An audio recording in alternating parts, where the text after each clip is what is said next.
आज हम कल से आगे देखें तो हमने सामान्य समस्याएं देख ली। आज हम विशेष समस्याओं की बात करते हैं, यानी स्पेशल प्रॉब्लम्स की बात करते हैं कि लघु स्तरीय उद्योगों की जो सामान्य समस्याओं के अतिरिक्त कई विशेष प्रकार की समस्याएं भी हैं जो चुनौतियां बनी हुई है उनके लिए। उसमें एक बृहद उद्योग के सम्मुख टिकने की है। कई बार तो न टिकने की अवस्था भी लघु उद्योगों को तो रुग्ण होते देखा गया है अथवा पूर्णतया बंद होते हुए देखा है। मतलब बड़े उद्योग धंधों के सामने जो लघु उद्योग हैं वो इस प्रतिस्पर्धा में टिक, तो इनको एक समस्या ये भी है कि कौन कौन सी समस्याएं, जिनमें सर्वप्रथम देखें युवकों का प्रशिक्षण, ट्रेनिंग ऑफ यूथ की बात करें कि लघु उद्योगों सर्वप्रथम जो विशेष समस्या युवकों को प्रशिक्षण देने के पश्चात उन्हें ग्रामीण स्तरों पर स्थापित करने के लिए प्रोत्साहन देने की होती है। हालांकि इसके लिए सरकार और राजकोषीय यंत्रों द्वारा प्रेरणा भी दी जाती है, किंतु कृषिजन्य क्षेत्र में अनुत्पादक श्रम शक्तियों को 18 उत्पादकीय उद्यमियों के लिए एक चुनौती का है। विरासत कमजोर, हेरिटेज वीकनेस की बात करें कि मुख्य कमजोरियों में विरासत कमजोरी भी एक है। परिणाम स्वरूप लघु उद्यमी को इसे संरक्षित करने का प्रयास करते हैं और अपने श्रमिकों के माध्यम से उन्हीं उत्पादों भी करवाते हैं, किंतु वर्तमान में विदेशियों को छोड़ बाकी लोग इन वस्तुओं को खरीदने नहीं आते। यानी जो यहाँ जिस स्थिति जहाँ संरक्षण मिलने वाली बात है कि यहाँ के लोग जो यहाँ बनी वस्तुओं को खरीदना ही पसंद नहीं करते, केवल एक विदेशी जो है वही खरीदना पसंद करते हैं यहाँ की जो लघु उद्योगों द्वारा निर्मित वस्तुओं को। एकल फर्मों की जो समस्याएं हैं कि लघु स्तरीय उद्योग एक संगठन संरचना का प्रारूप 90% तो एकल प्रारूप के रूप में देखा जाता है और उनमें पेशेवर के रूप में देखने का अभाव है। परिणाम स्वरूप इनमें कच्चे माल की आपूर्ति करने वालों को मोल भाव करने की अयोग्यता है। यह अयोग्यता साख प्राप्त करने में सक्षम नहीं है पाती, इसलिए आकार बड़े पैमाने पर संचालन में भी कठिनाई आती है। अगर बात करें विपणन समस्याओं की बात करें, मार्केटिंग प्रॉब्लम्स की है, तो ये भी एक सोचने की समस्या है जहां लघु स्तरीय उद्योगों को सामना करना पड़ता है। इन समस्याओं के एक तो इनके विपणन माध्यमों द्वारा ब्रांड निर्माण क्षमता है, सेवाओं कमजोर आपूर्ति है, व्यूह रचना औजारों का उपयोग पूरा न करना, विपणन आधारभूत सुविधाओं का अभाव और प्रौद्योगिक जो टेक परिवर्तनों के कारण बाजार में प्रायोगिकता में समान परिवर्तन और वैश्वीकरण का प्रतिस्पर्धात्मक प्रभाव। ये निम्न प्रौद्योगिक आधार की बात करेंगे, लो टेक्नोलॉजी बेस की बात करते हैं तो आज लघु स्तरीय उद्योगों के उच्च प्रौद्योगिकी को नहीं अपनाते हैं। अधिकांश जो इनके टेक्नोलॉजी है वो पुरानी काम में ली जाती है, तो ये भी एक समस्या है। अपर्याप्त कोष, ये शुरू से देखते हैं कि जो फंड की बात करते हैं कि लघु स्तरीय उद्योगों के एक साख की बात करें, समता पूंजी प्राप्त करने के लिए कई कठिनाइयों का सामना करना पड़ता है और सस्ती समय और प्रभावी साख तो हमेशा एक चुनौती बनी रहती है। औद्योगिक रुग्णता की बात करें, इंडस्ट्रियल सिकनेस की बात करें, तो भारत में औद्योगिक रुग्णता भी लघु उद्योगों के लिए एक समस्या है।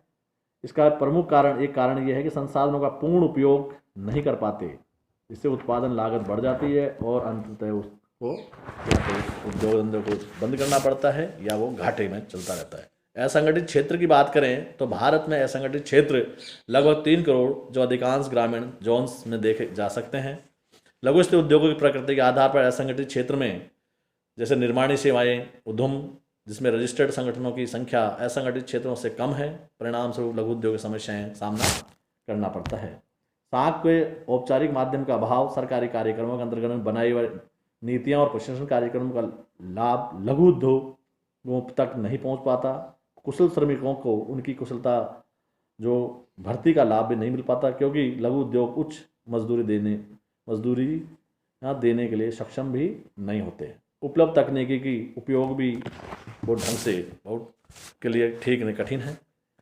दबावों का स्थायी आदेश की बात करें तो लघु स्तरीय उद्योगों द्वारा विभिन्न प्रकार के उत्पादों का उत्पादन किया जाने के फलस्वरूप घरेलू उपभोक्ताओं के अलावा विदेशी उपभोक्ताओं तक पहुंचाने का प्रयास किया जा रहा है, किंतु विश्व व्यापार WTO के निर्देशानुसार लघु उद्योगों के उत्पादन को महत्व देना आवश्यक है, किंतु व्यवहार में ऐसा संभव नहीं है। कोई इतना ध्यान नहीं देता है, कोई महत्व नहीं देते हैं। प्रौद्योगिक ये प्रचलन एवं उत्पादन नवाचार का अभाव, जहां लघु उद्योगों की समस्या सबसे बड़ी यही है कि जो टेक्नोलॉजी की बात करें, इनोवेशन की बात करें, इनमें ज़्यादा इनोवेशन नहीं होता है, नई तकनीकी का प्रयोग भी नहीं होता है, क्योंकि इसमें पैसों का अभाव की समस्या ये भी है। जाली फर्में, जो बोगस फर्म्स है, ये पाया गया है, ये देखा गया है कि देश में लगभग 25% लघु उद्योगों की इकाइयाँ जाली है, फर्जी हैं। वे इसलिए अस्तित्व में है क्योंकि उनके उद्देश्य स्टील, एल्युमिनियम, मुख्य रसायन, अन्य दुर्लभ कच्ची सामग्रियों को कोटे को प्राप्त करना और उन्हें काला बाजार में बेच देना। यानी ये देखा गया है कि काम नहीं हो रहा है, लेकिन उस जो उनके लिए जो रिजर्व कोटे में जो जितना सामान आता है वो उसकी बिक्री करते हैं। विश्वसनीय आज तक समंकों का अभाव, जो समंक इकट्ठे किए जाते हैं उनका विश्वसनीयता पर ही प्रश्नवाचक चिन्ह है कि सही जानकारी नहीं है। जो प्राथमिक और द्वितीय जो आंकड़े हैं उनको, जो वांछित सूचनाएं हैं वो विश्वसनीय नहीं है, उनका भी अभाव रहता है। व्यूह रचनाओं को चुनौती की बात करें तो भारत में 12वीं पंचवर्षीय योजना 2012 से लेकर 2017 तक को तैयार करते समय योजना आयोग द्वारा निम्नलिखित व्यूह रचनाएं चुनौतियों को पहचाना है। पहला है विकास की क्षमता को बढ़ाना, रोजगार की गति तेज करना, कौशलों को बढ़ाना, विकेंद्रीकरण एवं सूचना भारत के लिए ऊर्जा सुरक्षित करना ताकि भविष्य में काम आए, वातावरण का प्रबंध करना, जो एनवायरमेंट मैनेजमेंट की बात है, कृषि का स्थिर विकास और ग्रामीण स्थानांतरण, शहरीकरण का प्रबंध करना, क्षमता और क्षमता समावेश के लिए बाजार, प्रौद्योगिकी और नवाचार, यातायात आधार सुविधा का विकास, स्वास्थ्य केयर एवं सर्वश्रेष्ठ उपाय, किस्म शिक्षा के लिए सहयोग, सहायकों को सुधार करना। तो ये जो 12वीं पंचवर्षीय योजना थी उसमें ये व्यूह रचनाएं और चुनौतियों का किया गया। कार्यक्रम का दोहरापन और समन्वय का अभाव, ये देखा गया है कि जो लघु उद्योग है उनमें समन्वय का अभाव है, तालमेल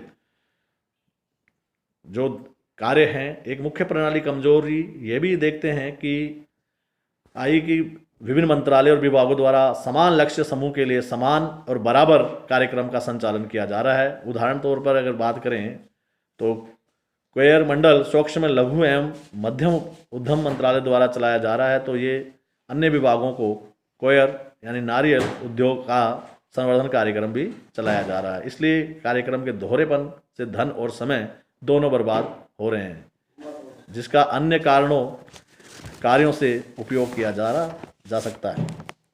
ऐसे ही बात करें विस्तृत या फैले हुए क्षेत्र को चुनौती, सूक्ष्म लघु और मध्यम जो उद्यम अधिनियम 2006 पारित किया गया, जिसमें उद्यमियों को लघु स्तरीय क्षेत्र के पहले के रूप में परिभाषित किया गया। अब इसे सेवा क्षेत्र, सर्विस सेक्टर को सम्मिलित कर दिया गया। परिणाम स्वरूप लघु स्तरीय क्षेत्र का विशेष सामग्री क्षेत्र बढ़ गया और ये वास्तव में सत्य है कि निर्माणी क्षेत्र की तुलना में ऊंची गति से सेवा क्षेत्र विकसित हो रहा है। परिणाम स्वरूप मंत्रालय के लिए यह भी चुनौती हो गई कि सेवा क्षेत्र को कैसे संवर्धन अथवा परिवर्तन किया जाए। क्षमता साख और समता एवं साख के समीप कमजोर पहुंच, लघु स्तरीय उद्योगों का समता साख के समीप पहुंच भी कमजोर। अधिकांश समता जो इक्विटी शेयर कैपिटल, बचत, ऋण पत्र, मित्रों एवं सगे संबंधियों से आती है, न कि बैंकिंग प्रणाली से। इसके विपरीत साख घरेलू बचत और संचालन से आती है। यह समस्या विशेषतः न केवल ग्राम उद्योगों के लिए होती है अपितु सूक्ष्म उद्योगों के लिए भी होती है। यथोचित आधारभूत सुविधाओं का अभाव, जैसे हम देखते हैं कि जो आधारभूत सुविधाएं हैं, सड़कें हैं, शक्ति है, टेली समन्वय, यातायात, लघु स्तरीय उद्योगों को समृद्धि विकास को प्रभावित करती है। इसे ग्रामीण क्षेत्र में शहरी क्षेत्रों के स्थापित उद्योगों की समस्याएं बढ़ जाती है। परिणाम स्वरूप अपने लक्ष्य की ओर नहीं बढ़ पाते, उन्हें विशेष लाभ की प्राप्ति नहीं होती है। उदाहरण तौर पर देखें तो दौरान फूड प्राविधिक उद्योग संगठन और उच्च उद्योग स्थापित उद्योग, अधिकांश सूक्ष्म और लघु उद्योगों का 19% फूड उत्पादन और फूड निर्माण प्राविधिक में लगे हुए हो, किंतु फूड प्राविधिक उद्योग को पर्याप्त आधारभूत सुविधाएं न मिलने के कारण विकसित नहीं हुआ है। पैकिंग है, कोल्ड चेन है, श्रेणीयन केंद्र आदि जो है। इसके अलावा निम्न स्तर का जो प्राविधिकरण एवं फलों तथा सब्जियों का जो स्टोरेज न होने के कारण इनका बहुत कुछ भाग बर्बाद हो जाता है। यानी कोल्ड स्टोरेज जो है या इनको रखने की जो सुविधाएं हैं उनमें भी एक अभी आधारभूत सुविधाओं का अभाव है।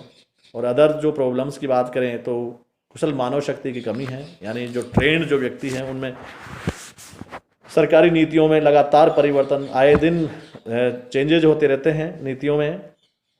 ऐसे ही बात करें कि सरकारी योजनाओं का जो मूल्यांकन में कठिनाई है और जीवन योग्यता परियोजनाओं को यथोचित मूल्यांकन न होना, ये भी एक इसकी समस्याएं हैं। विशेष समस्याओं में हमने देखा